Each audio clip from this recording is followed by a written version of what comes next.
Welcome to the Agent of Wealth podcast with Marc Bautis from Bautis Financial. In this podcast, Marc helps guide you towards financial freedom, ensure you never run out of money, and create a balance in life that prioritizes what is most important to you. Join us for this journey as Marc draws from years of expertise and guest experts to solve the multiple wealth building challenges involved in your financial life.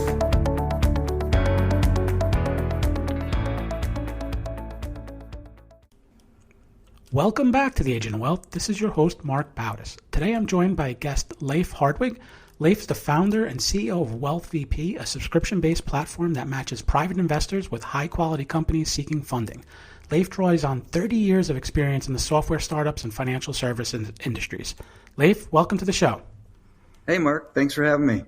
So I'm excited to talk about private investment today from both the investor side, but also companies looking for funding, because previously and years ago, it was a part of the market that people didn't really understand. They didn't know they have access to, and maybe they didn't even have access to it. So I know that the market's exploding.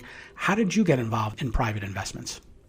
You know, I've been involved in the investment world for most of my career as an investment advisor on the public side, which of course is the top of the market. And then by forming my own companies and growing and raising money and being part of the side seeking investment. So as I learned about those markets and decided for another time as a serial entrepreneur to do something different, I discovered this huge marketplace in the private markets. And that, as you correctly said, these marketplaces have not changed in finding investments for 50 plus years. This $2.5 trillion marketplace for private companies just in the United States is all word of mouth and networking. Can you believe that? Yeah. With digital expanding, why are we seeing more exposure? Is it because now people have access to it in other ways than just the word of mouth? Or is people just getting tired of investing in Apple stock and the S&P 500 and looking for other avenues to build wealth? Well, we're talking about a two-sided marketplace, right? So there's the investors. They've been working with venture capital funds, which everybody's heard of. What most people don't understand is the venture capital industry only funds about 1% of these private companies. So who funds the rest? It's your audience out there that funds these companies.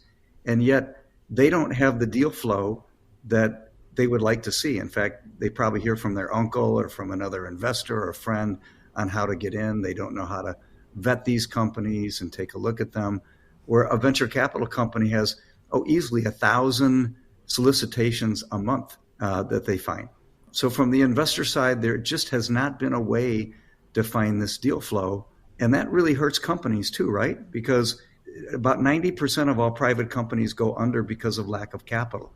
They just can't find it, or they don't know how to do a pitch deck or whatever. So the markets have grown so substantially that just from a company standpoint, we saw maybe 50 unicorns, private companies worth $1 billion, 2015.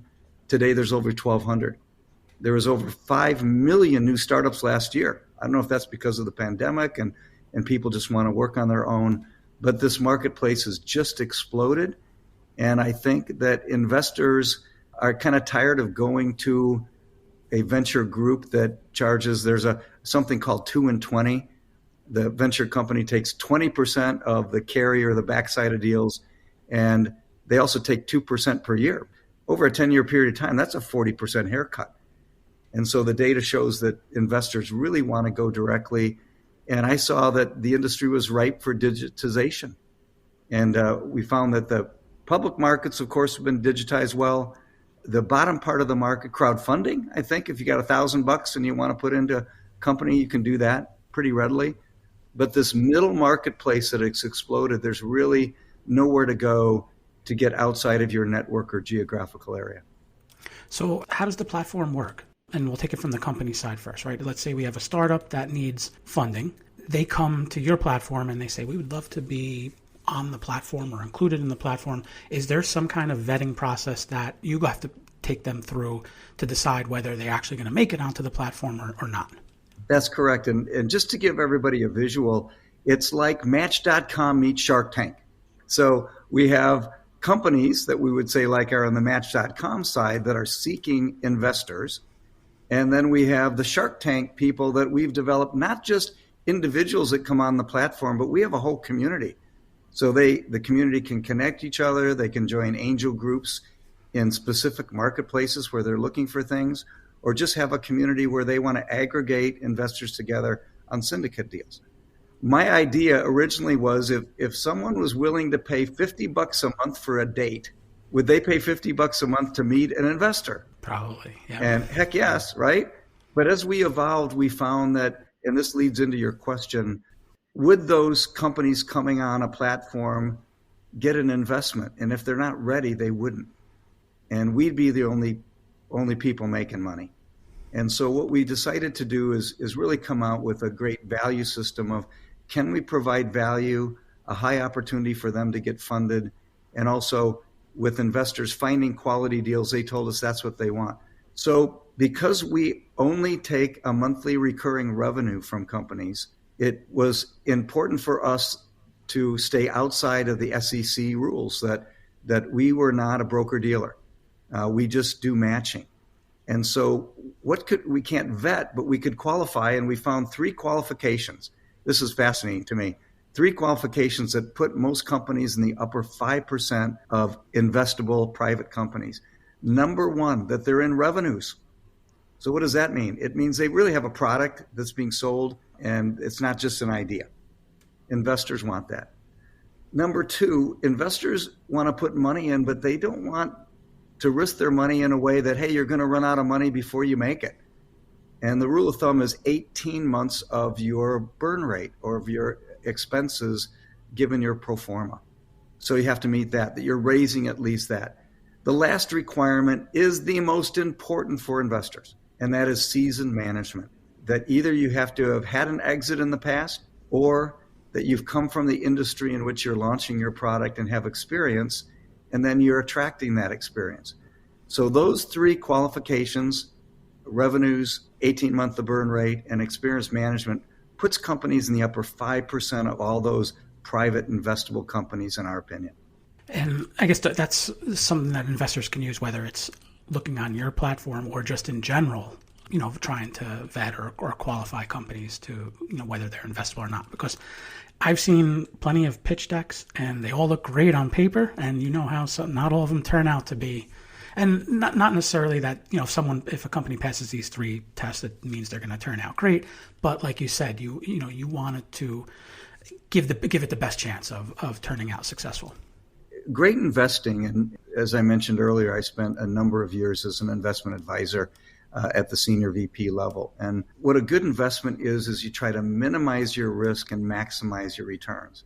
So there's that two-sided, right? So as you really correctly said, that there's no guarantee on any private company. However, what's your probability of success?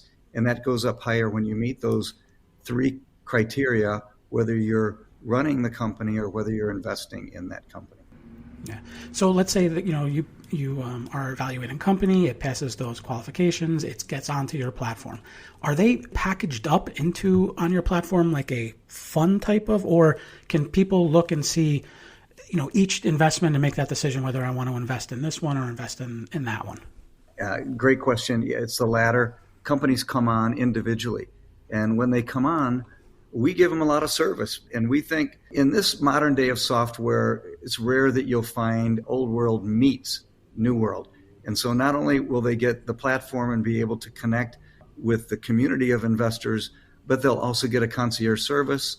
We go over their pitch deck. 99% of all pitch decks we see need a lot of help. And by the way, that's the gift that keeps on giving, because not only will they be raising money on our platform, but they'll be using this pitch deck in all of their situations. So they will continue to have this quality product that they can put forward. And they also will be on a pitch event, a virtual pitch event that we get dozens of highly qualified investors that will not only see them on the platform, but they can put their best foot forward on the pitch event as well. And so they pay a monthly service for all of that.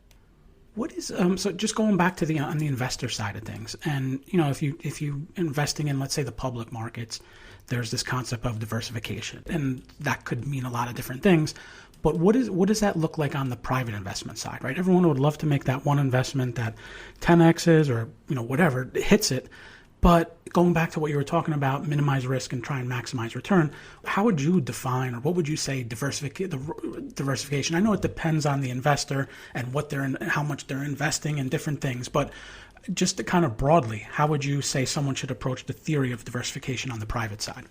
Yeah, and I was really steeped in portfolio diversification. As an investment advisor, if you came to me, you'd know your alpha, beta, sharp break. So are you on the efficient frontier?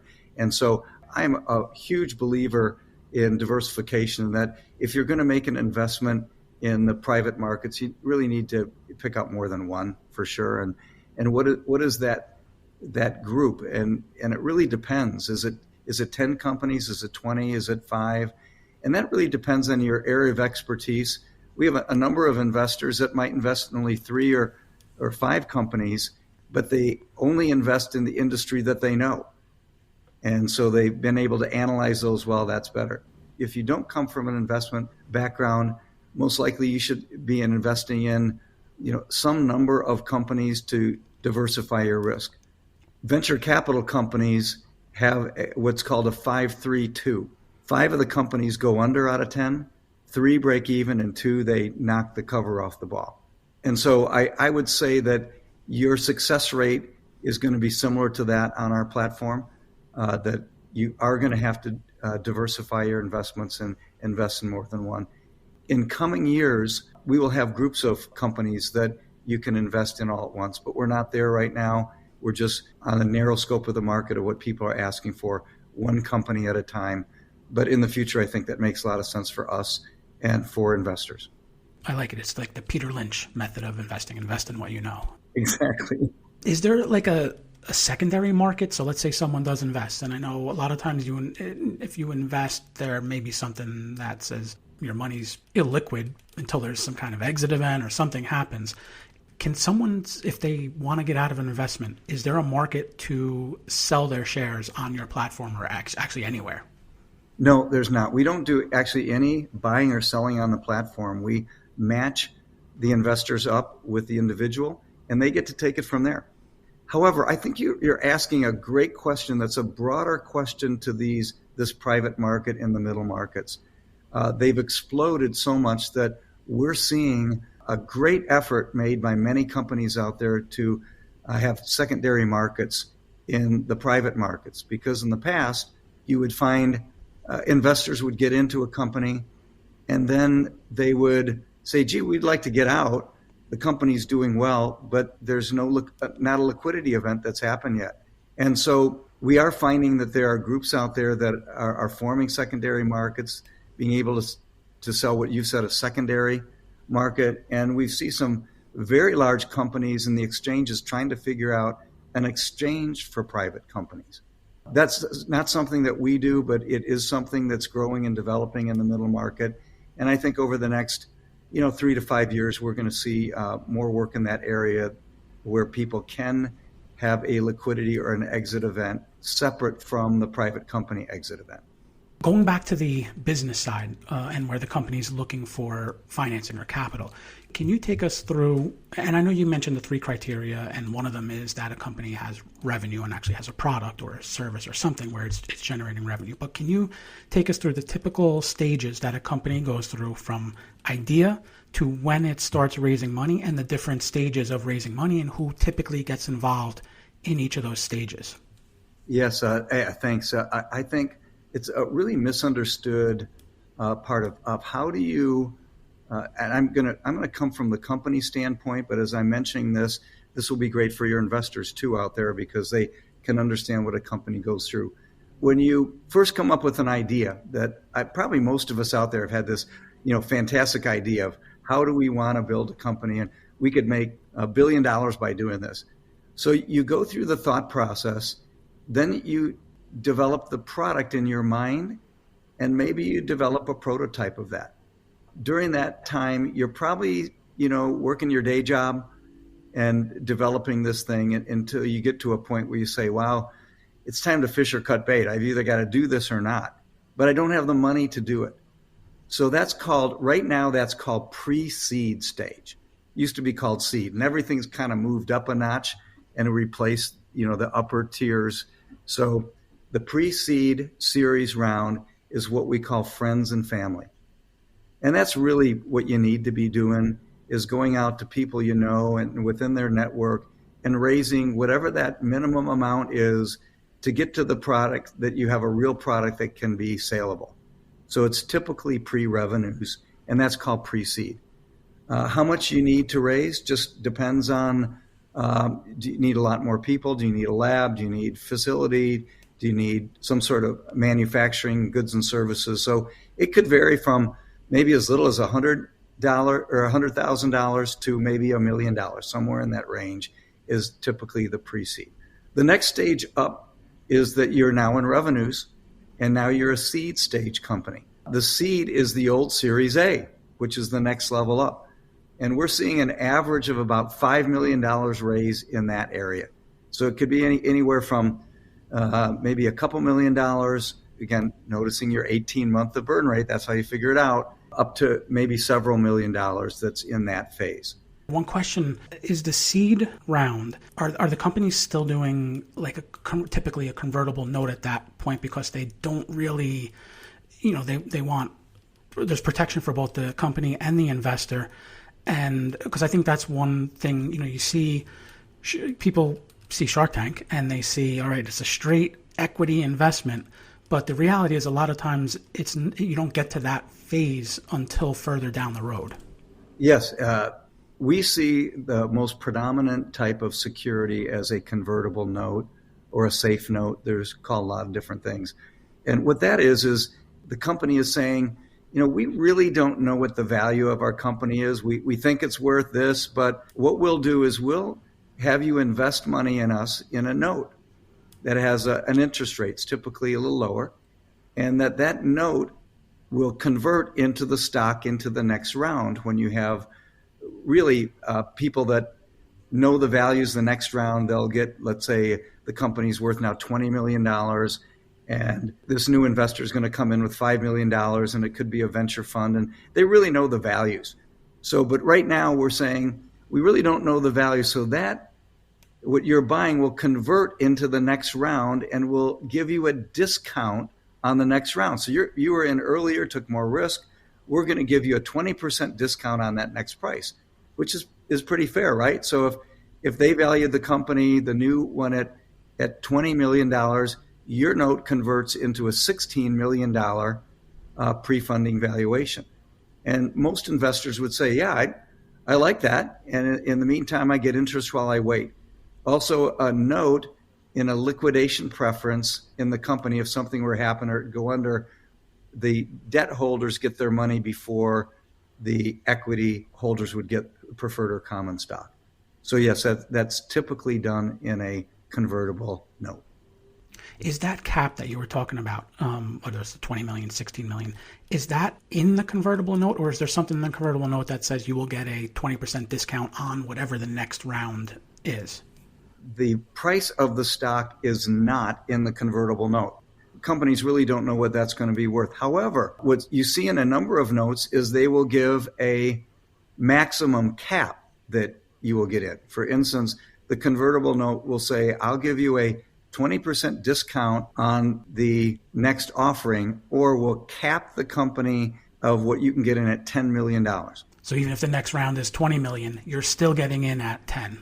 Yeah, they'll either get the lower of the two. So in this case, instead of 16 million, you would convert into 10 million and pretty much have a double, at least hypothetically, right off the bat. So some of these notes come with that cap, others don't.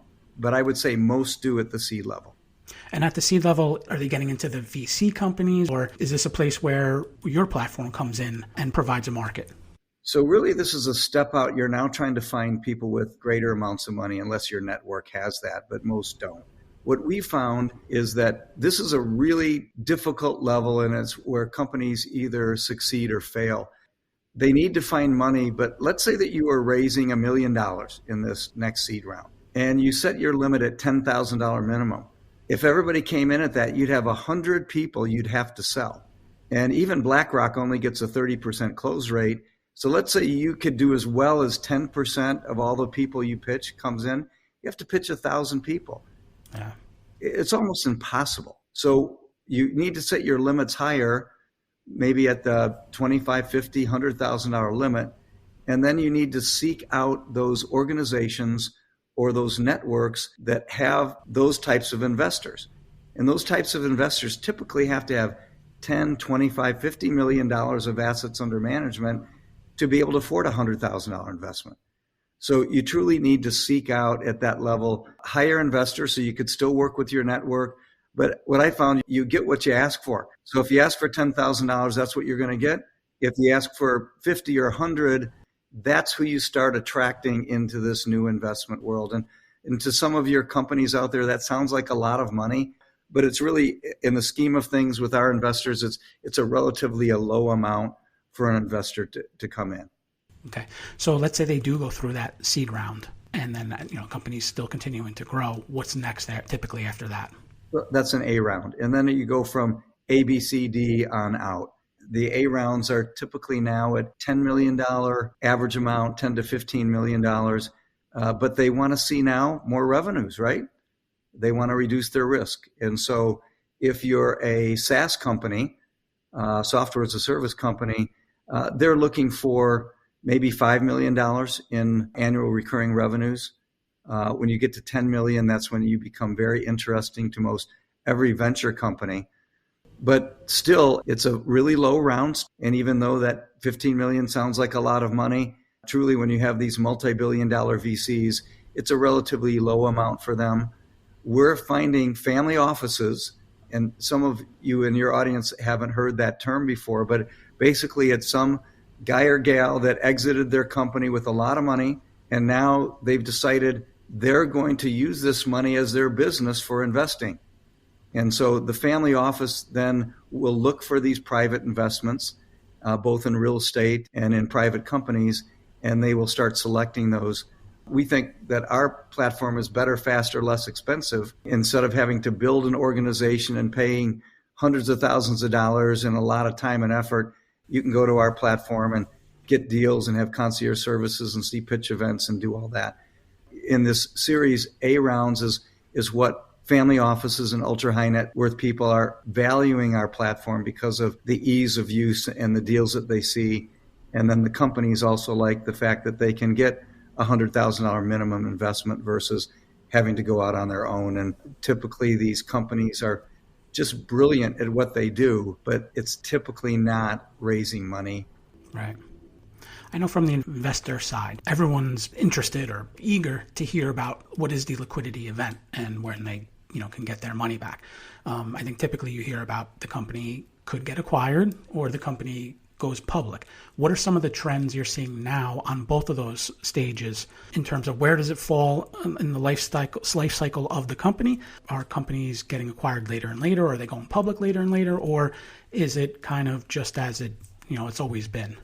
I talk about the three ways in which you can get an exit, and now with the secondary markets perhaps that's a fourth way. The least likelihood is to go public. It's a very arduous, and many of the CEOs that I've had as friends that have gone public said, we wish we wouldn't have done it. It's just tough, and you got to be shareholder focused. And so we're seeing less and less companies go public. In fact, we're seeing delisting from the exchanges, but that is an option. The next option would be you're going to be acquired by a large corporation. And we saw, companies like Slack and LinkedIn and a lot of these that really made it big. They were acquired by Salesforce or Microsoft. What these corporations won't do is they're not going to come out with a competing product at a low level where your revenues are low because you haven't proven the market. But they will buy you once you've proven that marketplace and they believe they can scale you up. And so they would rather pay you a lot of money than do it themselves and add employees, capital, and risk. Being purchased by a corporation in your market area is a great alternative. And then when you get to the later levels and you want to exit B and C levels of the series raises, now you have venture capital and private equity. And I'll tell you the difference between them in just a minute. So they would purchase your company and come in, and in the private equity, differently than venture capital just invests in companies that have a 10 to 50 times potential return. Private equity likes to see mature companies, and when they invest in you, they'll actually help you with executives and team people that can help you grow. But their return expectations may be 3 times or 5 times because it's more of a safety play where they can grow versus a venture play that's very high risk. Those would be the 3 areas. And then what we mentioned earlier in our conversation, that secondary markets are becoming available. So a liquidity event, the founder might say, hey, the company's really growing. I love it. I really don't want to have a liquidity event. I'm going to keep it private. And in that case, the secondary market that's being developed, I think, will be more and more popular for those initial founding investors to get out. Yeah, makes sense. From the investor side, I think one of the things I see is people, they're hesitant taking that first step of investing in a private company for probably a lot of different reasons. But how does the platform, or how can you suggest that they can become more comfortable with doing it? Yes. So we do have a kind of a scale of investors, all the way from those that have never invested in a private company to those that do it often and know. We've based our company, before I even started, although I was an international business coach, I hired a coach. And he said, Leif, all of the Silicon Valley kids know that you always look at the why, not the how, when you form a company. We're going to take one step back from that. And I want to know what your values are: character, integrity, family, faith. And so I think when you have an initial investor, it's all about trust. And it's all about understanding that they're finding a quality deal that gives them the greatest probability of success. We've designed our company not just to match people, but to actually have conversations, to get other people involved in deals, to have quantifiable information. For instance, we have data and deal rooms on our platform that you can not only see their pro formas, their decks, their executive summaries, their cap tables, but also any other articles that maybe they've had published on themselves, so that investors can do a deep due diligence dive and check out the facts, right? And so the hesitancy, I think, comes from people where there's a fear of the unknown, of a past situation they might have had, and they project that into this new deal. And so we try to provide as much information as we can without recommending the deal. We are there to help them look and understand and compare different deals, and really leave it up to them to do that. But we also have experts that are related to our platform as well that can provide additional information that we can't provide. So there may be due diligence companies, there could be companies that help with analyzing share values and all those things that we won't do because we are not the recommendation people, we are the matching people. So kind of in summary, what reduces fear to those initial investors, or the hesitancy? I think it's not having enough information and not knowing. However, everybody in your audience needs to know these are high-risk investments and they can lose all their money. Right. And we make that clear to everybody. But what we're trying to do is increase the probability of success by doing our homework. And I know you mentioned real estate before. Is there different types of asset classes that you have on the platform? Yeah, so we're industry agnostic in the company side. So we'd have drop-down menus that would include, most all of the industry categories, whereas edtech, medtech, cannabis, crypto, EV, any of those things. So they can do that. Recently, we were asked by our family offices, they said, can you do real estate? And so I had one of my old friends that worked with a company called Green Street that on the public side provided more data and more reliable than anyone else out there. And they would analyze REITs and sell those to Goldman or a Merrill Lynch.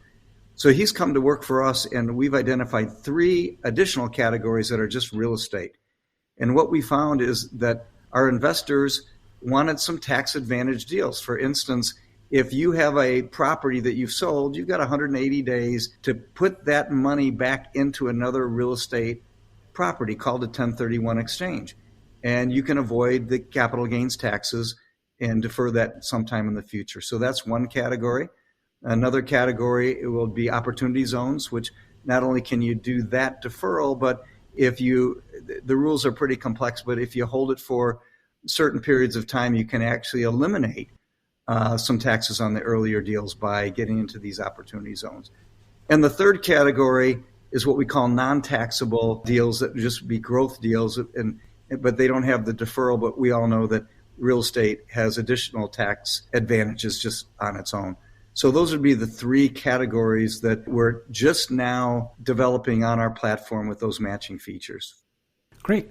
Well, we're just about out of time. Leif, I'd like to thank you for being on the show today. You provided some great information on private investing from both the investor and the company side. How best can people find out more about you or learn more about WealthVP? They can find our website at WealthVP Victor Paul. That's short for Wealth Venture Partners, by the way. So wealthvp.com. And if they want a direct line to me, my email's really simple. It's Leif, L-E-I-F. It's a Norwegian Viking type name at wealthvp.com. Either way is great. And we'd love to answer any questions that people might have, or if they want to find a way to get on the platform, we'd love for them to do that as well. Thank you. We'll link to all that in the show notes. So thanks again, Leif. And thank you everyone for tuning in today.